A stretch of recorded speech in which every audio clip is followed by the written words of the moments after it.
Hello students, I am again back with part 2 of chapter number 1, a period of transition. Student, I hope you all have seen part 1 of this chapter. If not, do watch it. So dear students, till here we have completed everything in part 1. We'll start part 2 with inventions and discoveries. Students, इस time में जितने भी inventions हुए उन्होंने building block बनाया आने वाले scientific development के लिए। अ, हम लोग अगर मेजर इन्वेंशंस की बात करें इस टाइम के तो वो थे सबमराइन। सबमराइन की जो अर्लीस्ट डिज़ाइन थे वो बनाए थे लियानो दा विंची ने, जिनको हम सब के लिए जानते हैं कि इन्होंने भाई मोनालिसा की पेंटिंग बनाई थी। पर बेटा ऐसा नहीं है, सबमराइन के अर्लीस्ट डिज़ाइन भी इन्होंने ही बनाए थे।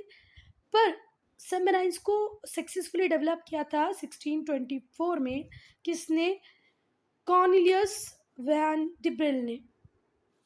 तो ये नाम आपको याद रखना है। पहली बात तो सबमराइन किस ईयर में डेवलप हो गई? 1624 में। करने वाले कौन थे? Cornelius van Drebbel. ठीक हुई बात।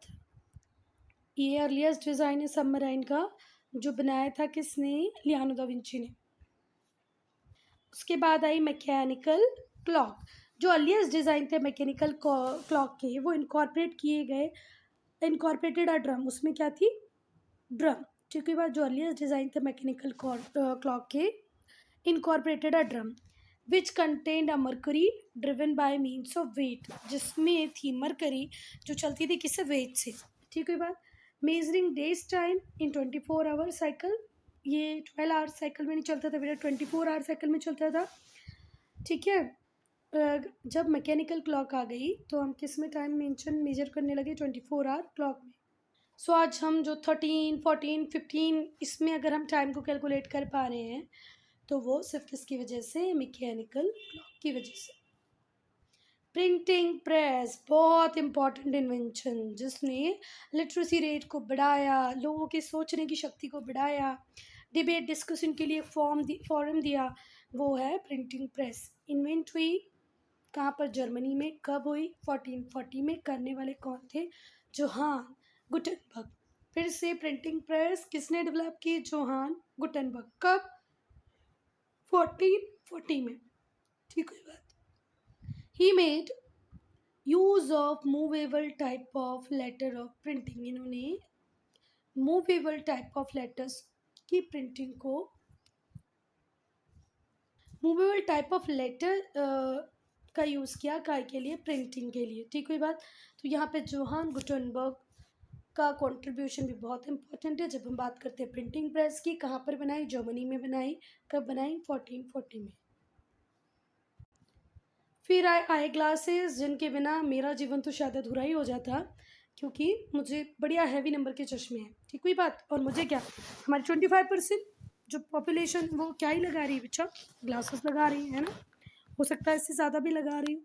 तो जो आई ग्लासेस थे वो बनाने वाले थे Salvino de Amato degli. Armati from Italy. कहाँ से थे ये? इटली से। इन्होंने वियरेबल आई ग्लासेस बनाए 1284 में। ठीक है बात। सेल्विनो डियामेटो डेडली अमेटी। कहाँ से? इटली से। क्या बनाए? Variable eye glasses. कब बनाए? 1284 में। ऐसे हुआ करते थे eye glasses. Next, gun powder and artillery. Gun powder accidentally बन गया था AD 850 में। कहाँ पर? चाइना में। पर जो artillery with mechanical power, artillery mechanical power के साथ किसने बनाई? रोमन्स ने 399 BC में। 850 AD में बन गया था क्या आपका? Gun powder. पर अगर हम आर्टिलरी की बात करें जो कि किससे चलती थी? मैकेनिकल पावर से चलती थी, वो रोमन्स बना चुके थे 399 BC में ही। ठीक है। ये बहुत बाद में आया गन पाउडर, ये BC में ही बन गया था। BC का मतलब होता है बिफोर क्राइस्ट, और ये AD एनो डोमिनी। अगर इन दोनों ईयर के बीच में हम डिफरेंस देखें ना बेटा, तो अगर ये टाइमलाइन है, ये 1 है, तो 1 के बाद 850 AD यहाँ पर आएगा और 399 BC यहाँ आएगा। आप इन दोनों को प्लस कर देंगे जब पता चलेगा कि आज से कितने पुराने टाइम में बनाया था रोमन्स ने ये। ठीक कोई बात। अब मैच किसने बनाई थी? Robert Boyle. एक फिजिसिस्ट थे आयरलैंड के, जिन्होंने मैच को इन्वेंट किया 1680 में। हाउएवर, पर जो मैच इन्होंने बनाई वो बहुत ज़्यादा यूज़ नहीं हुई। पहला फ्रिक्शनल मैच बनाने वाले थे जॉन वॉकर 1827 में। फिर मैरिनायर कंपास बना। कंपास ये बना क्विंग डायनेस्टी के टाइम में। ठीक है, कब? क्वीन डायनेस्टी कहाँ पर थी? चाइना में, है ना। 221 to 206 BC, ये भी BC का है। आज से देखा जाए कि कितना पुराना है, तो आज हम 2023 में है, उसमें 206 को प्लस कर दो। 9222 मतलब 2229 ईयर अगो बन गया था। क्वीन डायनेस्टी में बना था। क्या बना था भाई? Mariner's compass. Chinese voyage Zheng was first to use it, और इसको यूज करने वाले कौन थे? जेंग। ये है कंपास। नेक्स्ट है कंपाउंड माइक्रोस्कोप। जो अर्ली लेंसेज थे, जो जितने भी अर्ली लेंसेज थे, उनको उनका नाम लेंटल से मिला। क्यों मिला बच्चा? Because lenses had the shape of lentil seed. Lentil seed का जैसा शेप होता है वैसे किसका भी शेप होता है? लेंस का। इसीलिए लेंटिल्स से इसको नाम मिला। अब लेंटिल्स क्या होते हैं बेटा? लेंटिल्स क्या होती है बच्चा? दाल नहीं होती? दाल देखो गोल गोल गोल गोल शेप की होती है, इस वजह से इनको नाम मिला लेंस। ठीक है। फिर this is because lenses had the shape of lentil seed. जैसे तुअर की दाल होती है, चने की दाल होती है, या मसूर की दाल होती है, वैसे ही शेप होता है ना। हैंस मसूर की दाल एग्जैक्ट सही जमेगी। Hans Jansen Hans Lippershey Hans Janssen Hans Jansen और हैंस लेप्शरी, इनको क्रेडिट दिया जाता है इन्वेंशन का। किसके इन्वेंशन का? कंपाउंड माइक्रोस्कोप, जो कब बना? 1590 में। स्टूडेंट्स, इसमें लर्न करने वाला पार्ट बहुत सारा है। अब जैसे कंपाउंड माइक्रोस्कोप, इसमें क्या समझोगे? ये तो आपको याद ही रखना पड़ेगा ना कि किसने बनाया है। तो भैया बोलोगे हैंस जेंसन और हैंस लेप्शे। ये तो आपको याद ही रखना पड़ेगा। साथ साथ में जो बोल रहे हैं वैसे लिख नहीं रहे हैं, तो स्पेलिंग्स भी आपको लर्न करनी पड़ेगी। ठीक है बात। जो फर्स्ट फ्लश टॉयलेट था वो बना 1596 में।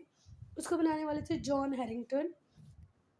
It was only 200 years for its invention that the flush toilet was reinvented by Alexander coming. बाद में उसको रीइन्वेंट किया किसने? अलेक्जेंडर कमिंग्स ने। पहला किसने बनाया? जॉन हैरिंगटन ने। कब? 1596 में। बाद में किसने बनाया? Alexander Cummings. रिफॉर्मेशन। रिफॉर्मेशन को ही हम प्रोटेस्टेंट रिफॉर्मेशन मूवमेंट भी कहते हैं। ये एक रिलीजियस रिवोल्यूशन था जो वेस्टर्न चर्च में हुआ 16th सेंचुरी में। इसके ग्रेटेस्ट लीडर अनडाउटली थे Martin Luther and John Calvin.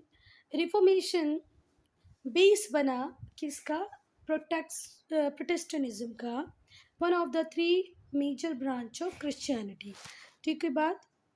Reformation become the basis for the founding of Protestantism, one of the 3 major branch of Christianity.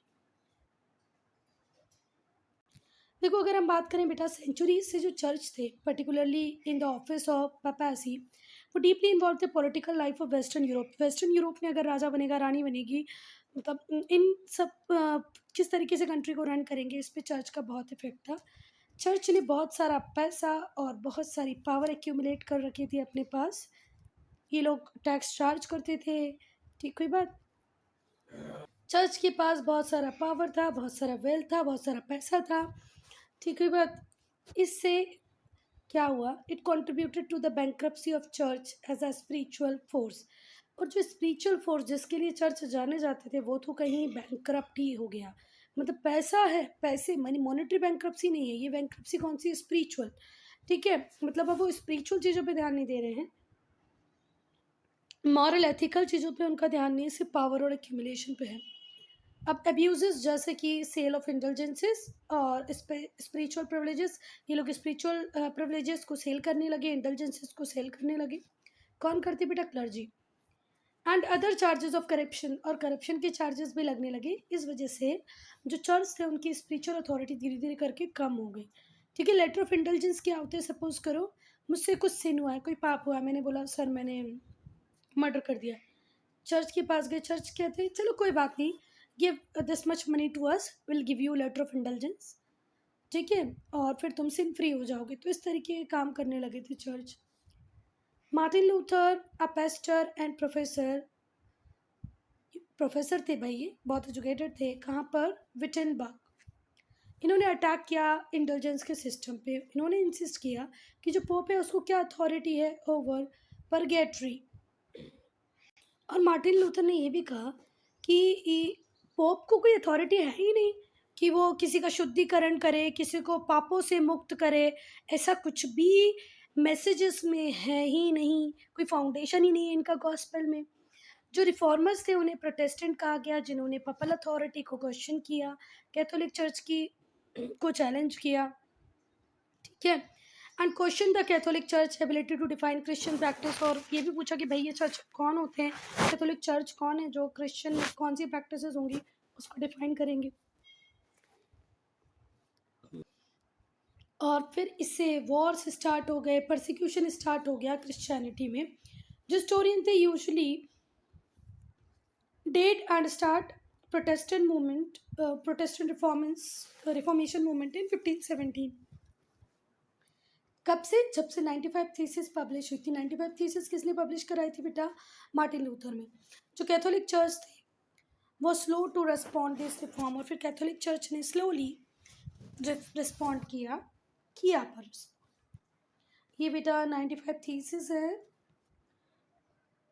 जिनको पोस्ट किया Martin Luther ने on the doors of all saint of the church. जितने भी church में लोग थे सबके दरवाजों पे। अब यहाँ पे पपासी क्या होता है वो देख लेते हैं। पपासी होता है the head of Catholic Church. Purgatory क्या होता है? A place or condition of suffering to purify a soul before going to heaven. मतलब शुद्धिकरण करना, आप हेवन में जाओ उसके पहले शुद्धिकरण, पगेटरी। पर चर्च के पोप को ये राइट नहीं है। अगेरियन का मतलब होता है related to agriculture. Now industrial revolution वो प्रोसेस थी जहाँ पर अगेरियन और हैंडीक्राफ्ट इकॉनमी किस पे शिफ्ट कर रही थी? मैन्युफैक्चरिंग, मशीन मेड गुड्स पे। पहले हमारी इकॉनमी एग्रीकल्चर पे बेस्ड थी, हैंडीक्राफ्ट पे बेस्ड थी, हैंडमेड गुड्स पे बेस्ड थी। फिर हम किस पे शिफ्ट कर गए बेटा? मशीन मेड गुड्स पे। इसी को हमने क्या बोला? Industrial revolution. ये जो प्रोसेस थी बिगेन हुई ब्रिटेन में कब? 18th सेंचुरी में, और फिर वर्ल्ड के डिफरेंट पार्ट में स्प्रेड होती गई। रीजंस इंडस्ट्रियल रेवोल्यूशन के पहला रीज़न है कि इंग्लैंड में इंडस्ट्रियल रेवोल्यूशन क्यों हुआ, इसके रीज़न पढ़ रहे हैं हम।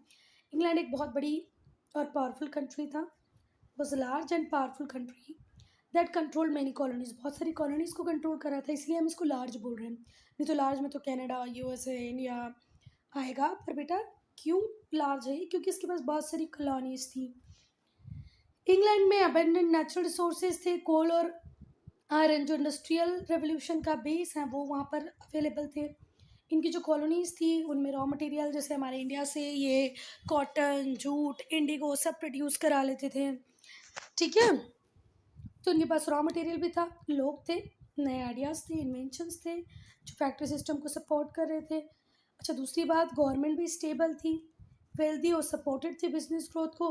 देखो 1688 में यहाँ पर मोनार्की कॉन्स्टिट्यूशन के अंदर आ गई थी, मतलब मोनार्की से पावर लेके कॉन्स्टिट्यूशन मोनार्की बन गई थी। तो जो कॉन्स्टिट्यूशन मोनार्की में जो मेजर गवर्नमेंट के पास जो लोग थे और जिनके हाथों में पावर थी वो थे बिजनेसमैन। ठीक है बात? तो बिजनेसमैन तो बिजनेस की ग्रोथ चाहते ही थे, तो उन्होंने गवर्नमेंट को स्टेबल बनाए रखा so that they can create a condition for business growth. इन सब के अलावा इंग्लैंड फ्री था, कोई डोमेस्टिक कॉन्फ्लिक्ट नहीं थे, जिस वजह से इंडस्ट्रियल रेवोल्यूशन आसानी से हो गया। क्या इम्पैक्ट है इंडस्ट्रियल रेवोल्यूशन के? इसने एक परमानेंट मार्क छोड़ा है सोसाइटी पे। जो लोग थे उनकी लाइफ ड्रास्टिकली चेंज हो गई, क्लास शिफ्ट हुई, वेल्थ इंक्रीज हुई, नेशनल आइडेंटिटी की बात हुई। जो इंडस्ट्रियल रेवोल्यूशन था इसके पॉजिटिव और नेगेटिव दोनों इम्पैक्ट हैं। पॉजिटिव की अगर हम बात करें तो देखो हायर स्टैंडर्ड ऑफ लिविंग, जो स्टैंडर्ड लिविंग था लोगों का वो बदल गया। क्यों बदल गया? क्योंकि अब उनके पास परमानेंट इनकम है, जॉब्स हैं, तो पैसा है तो स्टैंडर्ड हमारा हाई हो ही जाएगा। मोर जॉब्स, पहले जो जॉब्स थी उससे ज़्यादा जॉब्स अब मार्केट में अवेलेबल है बिकॉज ऑफ इंडस्ट्रियल रेवोल्यूशन। ठीक है, फैक्ट्रीज हैं जिनमें बहुत सारे वर्कर्स चाहिए काम करने को। थर्ड था अफोर्डेबल प्रोडक्ट्स, क्योंकि मास प्रोडक्शन होने लगा बेटा फैक्ट्रीज में।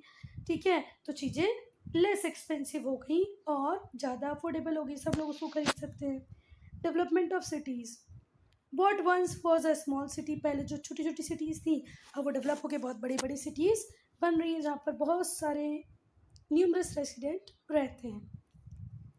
नेगेटिव चाइल्ड लेबर, बेटा ये सबसे ब्लैक फेस है इंडस्ट्रियलाइजेशन का, कि बच्चे भी काम कर रहे थे, 15-15 16-16 घंटे काम करते और बड़ी बड़ी मशीनों में कई बार कट के दब के मर भी जाते थे।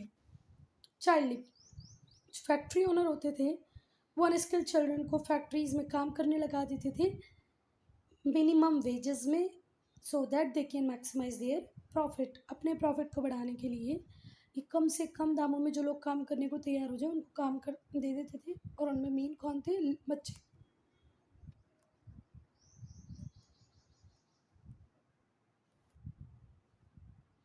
फार्मिंग टुक बैक सीट, अब देखो इंडस्ट्रियल डेवलपमेंट पे सबका फोकस है तो फार्मिंग थोड़ा बैक सीट चली गई। जो अर्बन एरियाज थे वहाँ पर ज़्यादा पैसा था, स्टेबिलिटी थी, दैन कल्टिवेबल लैंड, देखो एग्रीकल्चर बहुत अनसर्टेन होता है, कभी पानी गिरता है कभी नहीं गिरता है, कभी क्रॉप अच्छी होती है कभी नहीं होती, तो ज़्यादा स्टेबल था पैसा कमाना शहरों में, तो लोग अपनी अपनी ज़मीनों वगैरह को वहीं छोड़कर सिटीज़ में आ गए काम करने के लिए। स्लम्स, देखो बेटा जो नेबरहुड था वहाँ से सारी वर्किंग क्लास काम ढूंढने के लिए कहाँ आ रही थी? शहरों में, ठीक है। Neighbourhoods for the working class were less than ideal, बेटा जो वर्किंग क्लास थी वो ओवर क्राउडेड एरियाज़ में रहती थी, डर्टी और टिपिकल्ड सिचुएशंस में रहते थे, पल्यूशन था, हाइजीन सैनिटेशन नहीं था, वर्किंग कंडीशन बहुत टेरेबल थी, 10 से 14 घंटे तो लोगों को काम करना पड़ता था, ठीक है। जो वर्किंग आवर्स थे वो as much as 6 days a week, 6 दिन तो काम करना ही पड़ेगा, 10 से 14 घंटे काम कर रहे थे लोग। Safety hazards, excessive heat, iron workers तो एक्सेसिव हीट से बहुत ज़्यादा परेशान थे, सेफ्टी के मीन्स भी उनको नहीं दिए गए थे, एक्सीडेंट बहुत कॉमन था, जो इक्विपमेंट और जो मशीनरी थी वो बहुत with dangerous exposed parts contributing to occasional injuries, देखो बड़ी बड़ी मशीनें जो होती हैं उससे लगने का चांस रहता है, पर अब तो मशीनरी बहुत ज़्यादा कवर्ड आती बेटा, पहले जब कवर्ड नहीं थी तो कभी भी किसी को भी मशीनरी से लग जाती। डिफॉरेस्टेशन बेटा, लार्ज स्केल पे फॉरेस्ट को क्लियर किया गया प्लेस अवेलेबल कराने के लिए, किसके लिए? फैक्ट्रीज के लिए। इम्पीरियलिज्म वो स्टेट पॉलिसी है जहाँ पर एक स्ट्रॉन्ग पावर एक स्ट्रॉन्ग कंट्री अपनी पावर को एक्सटेंड करती है, and dominion especially by direct conquest of foreign territories को जीत कर वहाँ पर अपना पॉलिटिकल इन्फ्लुएंस बनाने को ही हम क्या कहते हैं? इम्पीरियलिज्म, जैसे ब्रिटिशर्स ने बनाया इंडिया के ऊपर, जैसे इनको पॉलिटिकल और इकोनॉमिक कंट्रोल मिल जाता है ये अपनी पावर का यूज़ करके दोनों ही ले लेती हैं। जब एक स्ट्रॉन्ग नेशन वीकर नेशन को अक्वायर कर लेता है, ठीक है, उस पर्टिकुलर रीजन को इकोनॉमिकली पॉलिटिकली कल्चरली एक्सप्लॉइट करने लग जाता है, इसी को हम क्या कहते हैं? इम्पीरियलिज्म।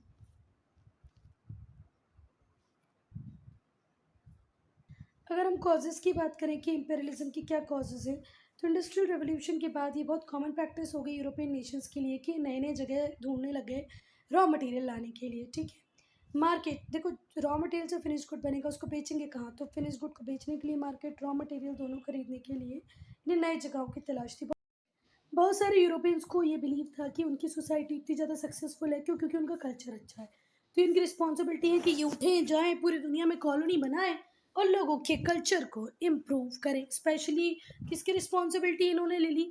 एशिया और अफ्रीका की, क्योंकि हमें तो कुछ भी नहीं आता था, जो सब सिखाया वो इन्होंने ही सिखाया है ना, ऐसा इन लोगों को लगता था, पर हम इनसे कई ज़्यादा एडवांस थे, इनसे भी पहले। और इसी को कहा गया वाइट मैन बर्डन, कि बेचारा वाइट मैन सबको सिखा रहा है, कितनी आफत है उसके लिए, देखो इतने सारे लोगों को सिखा रहा है, कुछ भी बात करते हैं। और बेटा इनका एक और दूसरा एम भी था कि अपनी गवर्नमेंट के आइडियाज़ को पूरी दुनिया में फैलाना चाहते थे, इसलिए भी इन्हें कॉलोनीज चाहिए थी। अगर हम इम्पैक्ट की बात करें इम्पेरियलिज्म की, तो जो इम्पेरियलिज्म था इसके फार रीचिंग इम्पैक्ट थे, कुछ पॉजिटिव थे और कुछ नेगेटिव थे। पॉजिटिव देखेंगे, इम्पेरियलिज्म ने यूनिफाई कराए नेशंस को, एग्रीकल्चर प्रोडक्शन को बढ़ा दिया, स्कूल्स बनाए, लिटरेसी रेट बढ़ा दिया, एशिया और अफ्रीका दोनों ही जगह, इंटरनेशनल मार्केट क्रिएट किया, किसके लिए? एशियन और African products become valuable in international market. हमारे इंडिया में भी इन लोगों को लगता है इन्होंने लिटरेसी फैलाई, पर बेटा जब तक ब्रिटिशर्स हम पे रूल नहीं कर रहे तो उसके पहले हमारा लिटरेसी रेट बहुत अच्छा था, बाद में कम हो गया। नेगेटिव क्या है? नेटिव्स का कंट्रोल ख़त्म हो गया उनकी ज़मीनों पे, उनकी इंडिपेंडेंस छिन गई, पॉपुलेशन का एक्सपांशन हुआ जिससे फेमाइन आने लगी, कैश क्रॉप ने फूड क्रॉप को डिस्प्लेस कर दिया जिससे फेमाइन और बढ़ गई, नेटिव्स मरने लग गए, स्मॉल पॉक्स जैसी बीमारियां आई और लोग